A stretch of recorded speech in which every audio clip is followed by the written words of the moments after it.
Hi everybody. Well, it's very nice to be talking to you, and I kind of I feel quite humble with all these wonderful arts podcasters in the room. Who I don't know if you know the Arts First podcast, but been a strong fan. It's on its third episode, so hopefully some of these issues can come into future debates. If I had a subtitle for my talk today, I guess it would be picking up on something Andrew just said in his session, which is some works are better than others, which is still kind of phrase that's ringing in my ear and is really kind of gets to the heart of what I want to talk about, which is the role of institutions and some questions that I have around the future of institutions, and whether we should be holding on to old institutions or whether we should simply jettison old institutions and set up new ones, which is of course also about our relationship to the past and to the sort of legacy that we receive in terms of art and architecture. I'm speaking as a newly independent curator. I left the Royal Academy 2 weeks ago, so it's still quite kind of fresh in my mind. I survived 3.5 years. When I say I survived, I mean I feel quite lucky to have managed 3.5 years within an institution like the Royal Academy. At a time like this, it's as you may have observed, institutions are tough places to be right now. But I look at it as a sort of an incredible period of learning, really, and I feel like I've had this kind of amazing insight into some of the dynamics of institutions, some of the sort of conflicts around subjects that we've already started to talk about, how institutions are dealing with these conflicting forces of decolonisation and holding on to their kind of legacies.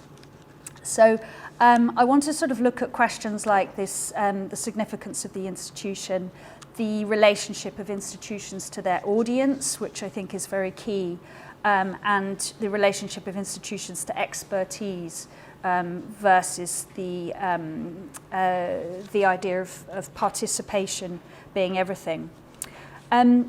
Institutions in crisis, generally, I think that the way this is understood at the moment is that this is a crisis of funding. This is a crisis of the state's withdrawal of funding to institutions, and that is the kind of, I think that is the sort of largely the perception that the arts sector is in crisis due to this kind of withdrawal of support from the state. I don't want to rehearse arguments around that, but I think that in my experience, the crisis that I've experienced is not just because of the low salaries that many of the staff are on, really because the leadership is so scared. The leadership of these organisations is terrified of what's going on at the moment and doesn't really know how to react to the sort of apparent contradiction between their commitment to excellence, which I would say that both staff and audiences strongly believe in, but the pressure to abandon that agenda in favour of an agenda which embraces the idea that the institution is really there to serve the interests of political discussion and to be a platform for political debate rather than primarily for artistic discussion. And you'll be aware of the knots that museums are currently tying themselves up in, attempting to be progressive while at the same time paying service to curatorial expertise and freedom of expression. So look at the controversy over Tate Britain's rehang in 2022, or very, very recently the controversy at the Royal Academy where works have been removed from the Young Artists Summer Exhibition following accusations of anti-Semitism. And this follows very closely from a statement that was put out by the RA that freedom of expression is core to their existence. So the decolonising agenda in museums has unleashed this complex and contradictory debate. And we can see that institutions are eating themselves up over it as they tread this balancing act of being self-critical of their history, whereas whilst at the same time asserting an identity that's based on superiority, essentially, on being the arbiter of what is a great work of art. And from the inside, the political pressures manifest themselves in quite frustrating situations where curators, particularly the unfashionable curators, for example, the curator of great masters, are not able to use their knowledge, and the nature of the discussion around exhibitions and work is stifled and self-censored, and where people working in museums feel increasingly alienated from their audiences, who are painted as old school and even racist in some cases. So there's this sense both from the outside and the inside that art institutions are at a turning point. So I want to just kind of look back. When I started my job at the RA, I was interviewed in the FT, and one of the bold statements I made was that I wanted to reinvent the Enlightenment agenda. Of course, I didn't really know what that meant. I mean, I think I instinctively knew what that meant, but I always, one of the things I loved about working at the RA was that it was an Enlightenment organisation, and that material fact was always present and could never, no matter what pressures we were under, that was a fact of its existence, and it was baked into the nature of the organisation. And so it was always, it was always quite fun to tweak that, or to raise those issues, and to remind everybody of the origins of the RA. So just to kind of go through a few of those things. A very key point is that the Royal Academy is one of the few art institutions which is truly independent in the UK. So it was set up by a royal charter in 1768. But apart from that royal patronage, there is no direct relationship to the state or any kind of regular funding from government. And the majority of its funding comes from ticket sales and from membership, which means that the success of exhibitions is absolutely critical, and the relationship of the institution to its audience is absolutely at the heart of the organisation. It always has. And I think that's a truly positive kind of thing, and I think that that's actually something that publicly funded institutions don't. I mean, they still have to sell tickets for exhibitions, but they are much more interested in a way in kind of ticking the boxes of funding applications and complying with more of a direct government agenda. So this relationship of the RA to the public is core to its purpose, and it's what marked it out really from the other royal societies that were set up at the end of the 18th century. The 1760s, the same decade, had seen as you probably know, rapid development in the idea of the public, that the public having a sense of purpose. That in the same around at the same time, we're seeing early calls for parliamentary reform. The first public reports on debates in Parliament, which were illegal in the 1760s, but thanks to people like John Wilkes, we saw the growing idea of a sense of the public and of the growth of publishing, bookshops and places of public gathering. And that's all happening around the same time as the Charter of the Royal Academy, which specifically set out its purpose as presenting an annual exhibition of work by artists to the public. And of course that's now the summer exhibition, which is one of the most well-attended public exhibitions of contemporary art in the world. Every year receives around 500,000 visitors. Most of the works are for sale, and it's also an open submission exhibition. And that's the one of the most progressive parts of the institution, and something that really binds it to the public, even though a lot of critics would dismiss it as pap and paintings of cats and things. I think it has this really kind of interesting role. So the first summer exhibition, it wasn't called that then, but 1769 had 14,000 visitors, which at the time I think is a quite a significant number of people. Of course, the idea of the public was a very, very different one in the 18th century, in the sense that we're not talking about a mass public that we are now, and in some ways it was a very idealised form of the public. But still, the importance of the public audience to the RA's finances and to its sense of purpose, I think, is core, and has led to a really interesting discussion about the relationship between exhibitions, art and audience, which I find very interesting, particularly at the moment.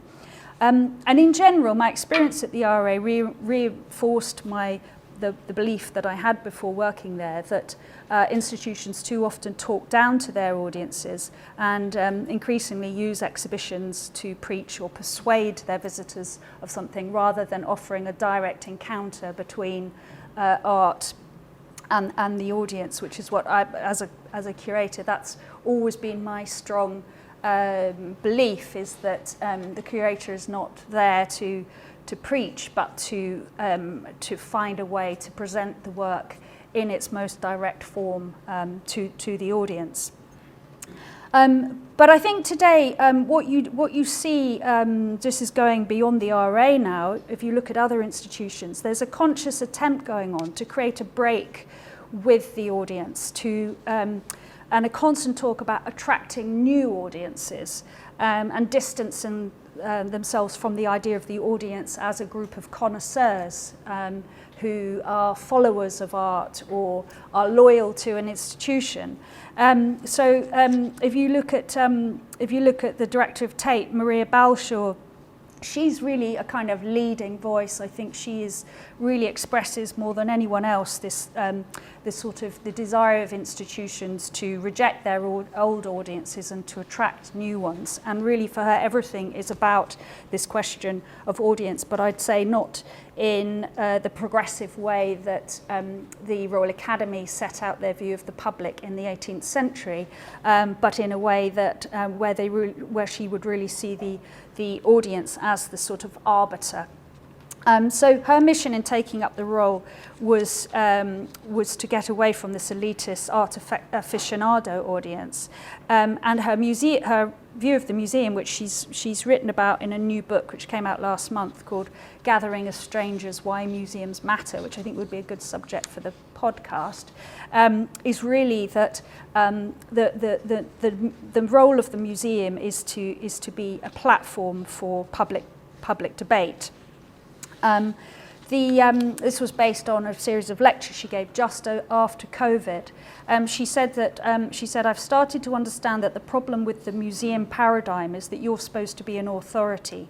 Actually, what's more useful is not to be frightened of your expertise, while also accepting that others will want different positions and views too. So you can already see that sort of tension. So for Maria Balshaw, the source of dissent over museums that we currently see is as a result of more diverse audiences coming in, and therefore is to sort of be welcomed in a strange kind of way. So she sees the museum as a place where a nation can work out what it's all about. Now, I mean, I'm not again. I think some good things were said this morning about the role that art plays in deciphering meaning, in kind of bestowing meaning. But I think that's really different from this idea that museums are a place where we can kind of all figure out the future of the nation, or to be a platform for public debate. I think that this is quite a disastrous thing, and is what's essentially resulting in so many of the cases of censorship that we're seeing at the moment. I don't think there's, also I don't disagree that there's, I don't think there's anything wrong with trying to attract new audiences. I mean, I think that's always something that any institution would want to do, but I don't think that should be about characterising old or existing audiences as elitist. So I don't think that, so I think there is this kind of false tension here. But sadly, this is an idea that has taken hold quite universally across institutions, and a sort of what comes with it is a sort of characterization of the old audiences as conservative, only wanting blockbusters, only being interested in one thing. And when you get critical comments to the kind of new decolonising exhibitions which everybody's putting on, then that's just simply put down to the old elitist audience. You know, lots of people over the age of 60 are essentially racist, and that is literally the kind of discussion that goes on within the institution. Ironically, the COVID lockdown period, which for many of us was disastrous, is retrospectively seen as a turning point, as something that's actually was quite a time of renewal. So, I mean, the analysis on this is pretty poor, I think, but quite a few institutions now are the way they're articulating this period as a turning point within museums and institutions is that a lot of the old audience fell away and stopped coming to galleries, and that it's been a chance to connect with a new digital audience, a wider, more diverse audience. I mean, I don't think there's any real proof for this. And in fact, the audience numbers at the Royal Academy, as with other institutions, are down by about 1/5 since, compared to 2019. And I think there are lots of questions around this, but very few really convincing explanations. But personally speaking, I think that what's going on is that a lot of institutions are almost committing suicide in terms of the programming decisions that they're currently making in their conscious attempt to dissociate them from their kind of traditional audiences, and that's not because they're not going for blockbusters, but they are characterizing their audience. They're mischaracterizing their audiences, in my view.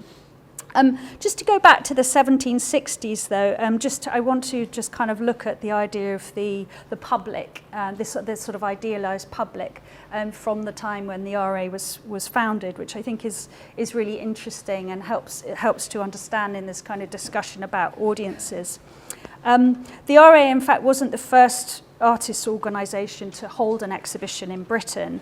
That was the Society of Artists of Great Britain, which was set up by Joshua Reynolds and William Hogarth, and it was really to follow the idea of the salon, which had been established in France in the 17th century, but had really only taken off in terms of exhibiting to the public in the 1730s. But this idea kind of finally makes its way to Britain by the 1760s. I think it's interesting to consider why artists were so keen to exhibit their work to a public audience. What was it? Was it this, somebody said in the last session, the idea of kind of validation, showing work to an audience was part of being validated as an artist, as if that's a kind of slightly negative thing, and that and others have suggested that, well, great art can exist even without an audience. Andrew Doyle was saying that, and others as well.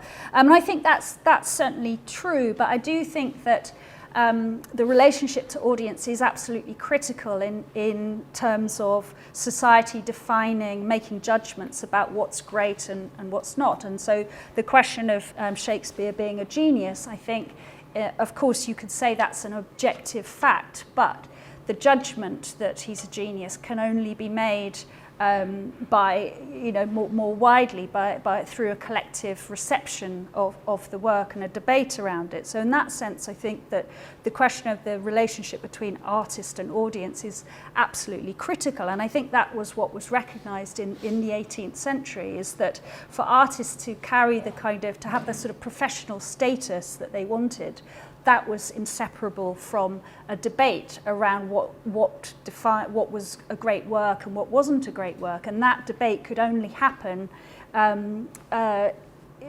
through a dialogue with the public, through a public forum. And I think the fact that artists wanted to do this was a sign of confidence in themselves, and also a kind of sense of confidence in the discerning capacity of the public at that time. And the RA, of course, which followed on from the Society of Artists, took that idea of artistic discernment and judgment one step further by introducing rules over the election of artists to the Academy. And those rules are still in place today, which causes all kinds of problems you can imagine. In the same year as the Society of Artists held its first exhibition, 1760, Adam Smith published his first book, The Theory of Moral Sentiments. This is a slight leap, but I think it's kind of, for me, it's quite relevant. In that book, which is very different from his later work, which he's obviously better known for, and history remembers him as an economist, he did actually set out some key principles for the idea of public debate and judgment, which I think are really, really relevant in the context of art institutions.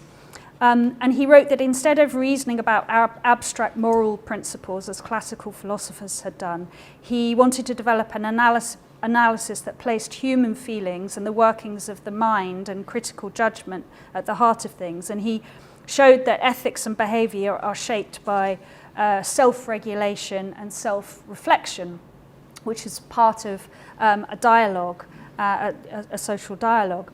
So the process of gaining self-command in the theory of modern moral sentiments is dependent on social relationships and the exchange of ideas between people through what he defined as sympathy, and hence is constantly being reformed and can never be complete or perfect. And I've always really loved that idea because I think that this dynamic relationship between public, artist, audience and so on is part of an idea about the sort of is the evolution of society and civilization, you might say. So Adam Smith's argument about the relational and social nature of humans contrasts with the more abstract philosophical construct of the state of nature. So for Smith, society and human interaction defines and improves morality and human nature rather than corrupting it. So the idea of sympathy he spoke about, which is the means by which humans relate to each other, is man's nature to take an interest in the fortunes of others. So he said, how selfish soever man may be supposed, there are evidently some principles in his nature which interest him in the fortune of others and render their happiness necessary to him, though he derives nothing from it except the pleasure of seeing it. So sympathy was this broad, shared sentiment rather than a narrow sense of pity. The second concept about human nature that Adam Smith talks about is the idea of imagination. I don't want to say this is the same as anything to do with the artistic imagination, although I think they are related. But it's the intellectual process by which humans put themselves into the shoes of another person and reconstruct in their own mind what they must be feeling. By the imagination, we place ourselves in his situation, we conceive ourselves enduring all the same torments, we enter, as it were, into his body and become in some measure the same person with him.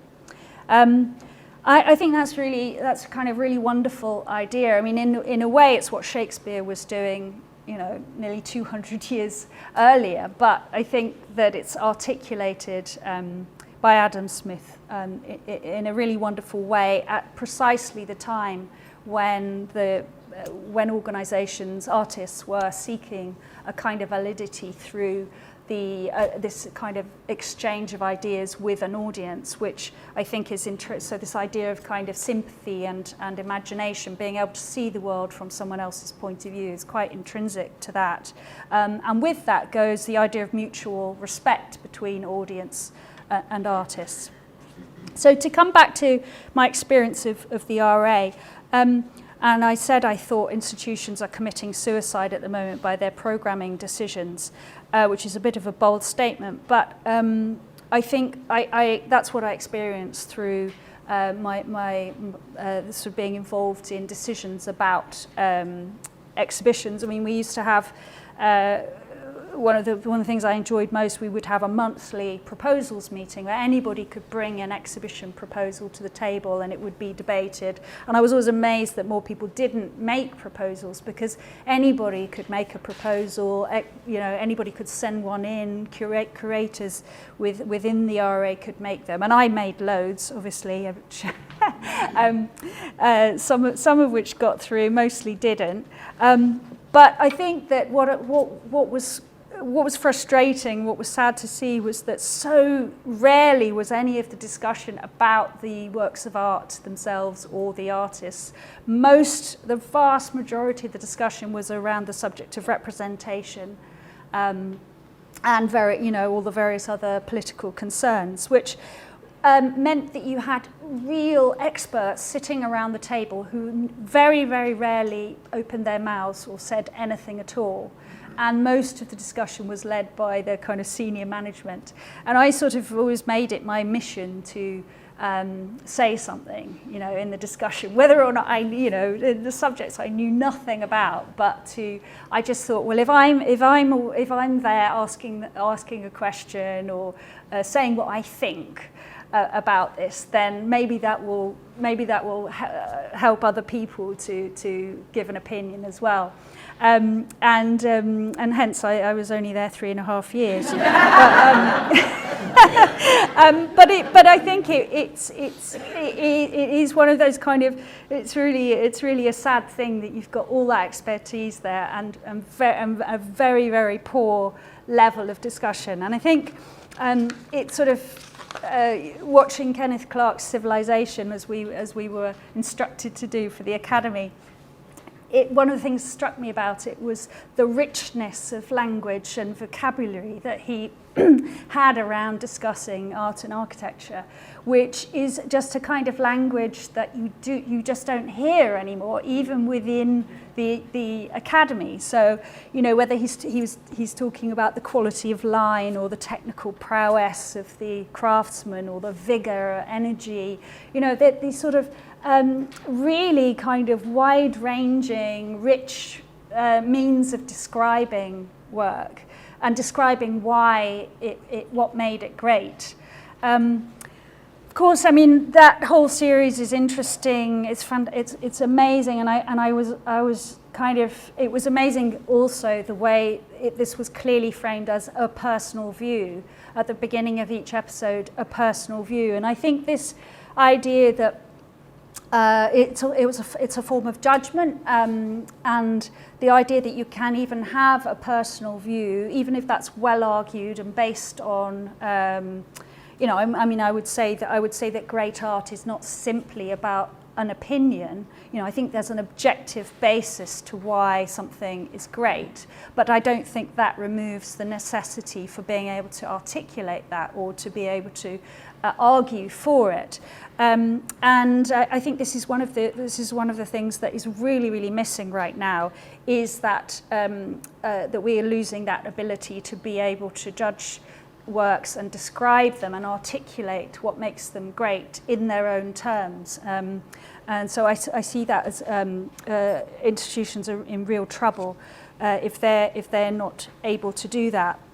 So just to start wrapping up now, obviously the decolonisation agenda is not just about colonialism and so on. What it means is really a very dim view of audiences, the retreat from critical discussion, from a kind of rich discussion about the work itself, which I think needs to be rooted in a knowledge of history, understanding works in their own context rather than dismissing history or not engaging with it because it's morally dubious, which is also something that's happening.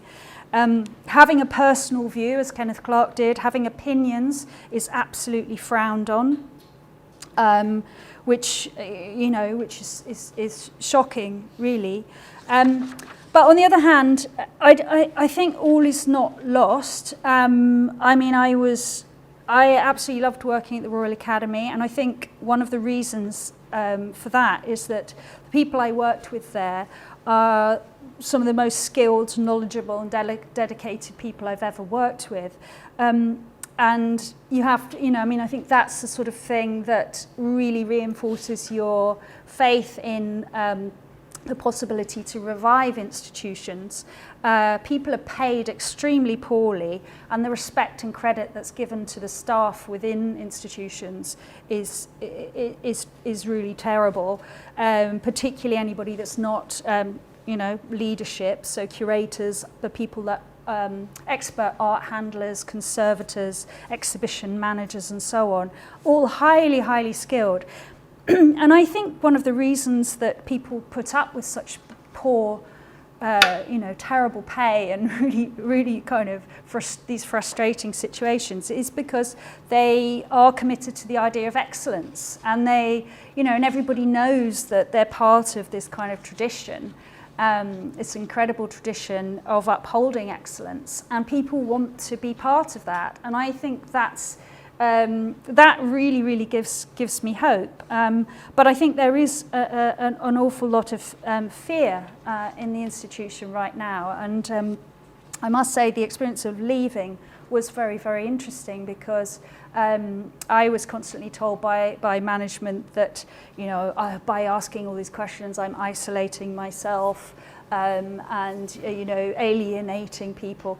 But when I left, the number of people who came up to me and said, I'm so glad you were asking why all the time. I'm so glad you asked those questions. It's just absolutely heartening. And so I think that there is, the question of, I think we should, it's worth us discussing this question of institutions and the role they play, whether they're worth holding on to. And I strongly, even though I had a difficult experience, I think they strongly are worth holding on to. As well as setting up new things as well. But I think that as audiences, because now I'm part of the audience rather than making the exhibitions, I think that we should be demanding more. And I think audiences should have way more confidence in their own, in the importance of their role in being critical, but in pushing for more of what we want to see, being more active in asserting the importance, the desire for specialist knowledge and for high-level discussion around art. And I think that I strongly think that there's a future for institutions, because I think people still want that, essentially.